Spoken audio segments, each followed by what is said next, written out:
Hello everyone. अगर आप Assam direct recruitment examination यानी एडीआरई क्रैक करके स्टेट गवर्नमेंट में एम्प्लॉय बनना चाहते हैं तो अगले 10 मिनट आपकी प्रिपरेशन का सबसे बड़ा टर्निंग पॉइंट होने वाला है। यूट्यूब पर थाउजेंड्स ऑफ वीडियोस है जो आपको शॉर्टकट ट्रिक्स बताते हैं, पर सच ये है शॉर्टकट से सिलेक्शन नहीं होता। आज इस वीडियो में हम कोई हवाई बात नहीं करेंगे।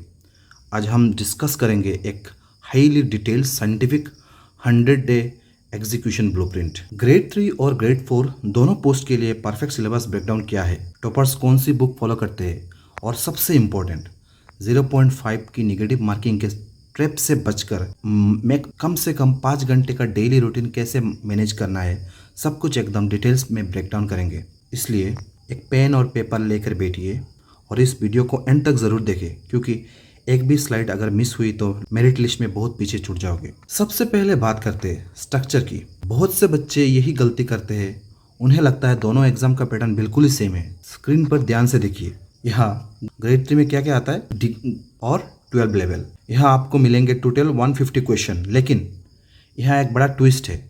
ग्रेजुएट लेवल पर ग्रेजुएट लेवल जो पेपर रहता है उसमें इंग्लिश रीडिंग कॉम्प्रिहेंशन का सेक्शन होता है, वहाँ कुछ क्वेश्चन 2 मार्क्स के होते हैं। इसका मतलब समझ रहे हो, अगर वहाँ एक क्वेश्चन गलत हुआ तो नेगेटिव मार्किंग सीधा 0.50 होगा एंड टाइम मिलेगा आपको 180 मिनट यानी कि 3 घंटे। लेकिन on the other hand grade 4 में क्या होता है, मैट्रिक लेवल यानी कि HSLC लेवल और क्लास 8 लेवल। यहाँ टोटल 135 क्वेश्चन है, यहाँ पे दिया हुआ है टोटल 135 क्वेश्चन है और हर एक क्वेश्चन 1 मार्क का होता है और इसमें आपको 2.5 घंटे यानी कि 2.5 घंटे और 150 मिनट्स ही मिलेंगे। सिलेबस को हमने 4 मेजर पिलर्स में डिवाइड किया है। चलिए एक एक करके इनकी इंटीरियर डिटेलिंग को समझते हैं। ये सिलेक्शन सबसे हाई यील्डिंग है, पर इसका सिलेबस समंदर जैसा है। इसको क्रैक करने के लिए आपको 2 भागों में पढ़ना होगा। एक है आसाम स्पेसिफिक, जैसे कि आसाम हिस्ट्री में अहोम किंगडम का एडमिनिस्ट्रेशन, कोच, बर्मन डायनेस्टिस्ट को डीप में पढ़ना होगा। और जियोग्राफी में ब्रह्मपुत्र रिवर सिस्टम, उसकी ट्रिब्यूटरीज हैं, मतलब सब डायनेस्टीज तो पढ़ना ही होगा, फ्रीडम स्ट्रगल भी पढ़ना होगा और ब्रह्मपुत्र एंड रीजियोनल करंट अफेयर्स को पढ़ना होगा। सबसे ज़्यादा मतलब इधर से क्वेश्चन आता है आसाम मतलब मैन जो मतलब किसने कौन सा इन्वेंट किया, डिस्कवरी किया, जो फास्ट मैन होता है वो पढ़ना होगा। नेशनल पार्क को भी पढ़ना होगा, नेशनल पार्क पूरा आसाम का पढ़ना होगा। साथ में ट्राइबल फेस्टिवल और स्टेट गवर्नमेंट की नई स्कीम को मत छोड़ना, ठीक है। नेशनल कोर, इंडियन पॉलिटी में federal structure, emergency provision, fundamental rights और पंचायत राज से क्वेश्चन आते हैं। हिस्ट्री में 1857 से लेकर 1947 तक का इंडियन नेशनल मूवमेंट सबसे इंपॉर्टेंट है, ये सब पढ़ना होगा, ठीक है। और नेक्स्ट है मैथमेटिक्स में क्या क्या पढ़ना होगा, बॉडमास पढ़ना होगा, percentage, profit and loss, ratio and class 10 arithmetic level.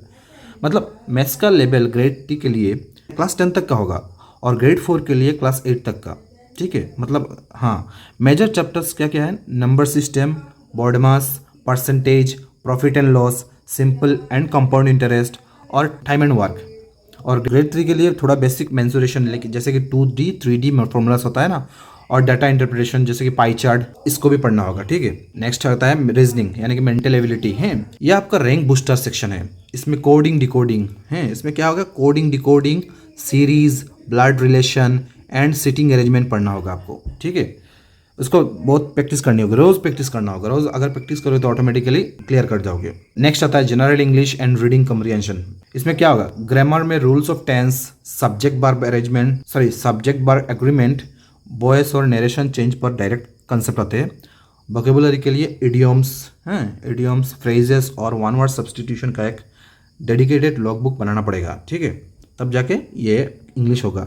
मतलब इंग्लिश में ज़्यादा देखना पड़ेगा, क्योंकि इंग्लिश में जैसे कि मैंने पहले ही बताया कि इंग्लिश में 2 मार्क करके आता है, 2 मार्क करके आता है क्वेश्चन में, ठीक है। अभी हम बात करते हैं कुछ बुक्स के बारे में, ठीक है। पहले जैसे कि जीके के लिए, जीके एंड जीएस के लिए आप लोग आसाम ER बुक देख सकते हो और शैलन बसु का किताब आता है, ये आप देख सकते हो। शैलन बसु जीके, ये कोई भी एक उठा सकते हो। और इंडियन जीके के लिए आप लूसेंट पढ़ सकते हो, ठीक है। पर लूसेंट पढ़ सकते हो, पर लूसेंट में बहुत सारा फैक्ट दिया हुआ है, तो आपको मतलब SCERT बुक ज़्यादा पढ़ना होगा, क्लास 6 से लेकर क्लास 10 तक। अगर SCERT बुक पढ़ लिया आपने तो आपका बेस पूरा क्लियर हो जाएगा, ठीक है। हाँ, तो मेरा मतलब क्या है, मेरा सबसे बड़ा सीक्रेट सजेशन आपको ये होगा कि SCERT आसाम स्टेट बोर्ड की जो क्लास 6 से लेकर क्लास 10 तक की सोशल साइंस और मैथ्स की बुक आते हैं ना, वो चीज़ें पढ़ो, वो बुक्स पढ़ो। क्योंकि देखो, ADRE डायरेक्ट लीनियर लाइंस वहाँ से उठाता है। लूसेंट और आसाम ईयर बुक से आप स्ट्रक्चरल फैक्ट्स कवर कर सकते हो, पर बेस स्टेट बोर्ड की एग्जाम्स मतलब जो बेस जो आता है ना स्टेट बोर्ड की, वही बुक से आते हैं, ठीक है। जैसे जब ये तब मैंने पहले बताया ना, Ahom kingdom, colonial history, national park, natural resource, tribal culture, literary awards and last 9 months of state scheme, ये सब पढ़ना होगा आपको। अब आते हैं सबसे क्रूशियल पार्ट पर, एग्जीक्यूशन प्लान, कैसे एग्जीक्यूट करना है। अगर आपके पास सही प्लानिंग नहीं है तो ऊपर बताई गई सारी बुक्स धूल खाती रहेगी। हम पूरे 100 डेज को 3 फंक्शनल फेजेस में बांटेंगे, ठीक है। हम मतलब ये जो हमने बताया पहले, वो उसको हम क्या करेंगे, 3 फंक्शनल फेजेस में बांटेंगे। फेजेस 1 में क्या आएगा, फाउंडेशन बिल्डिंग। हाँ, इन 60 दिनों में बिना स्पीड की चिंता किए हर सब्जेक्ट का कॉन्सेप्ट को बेसिक से समझना है।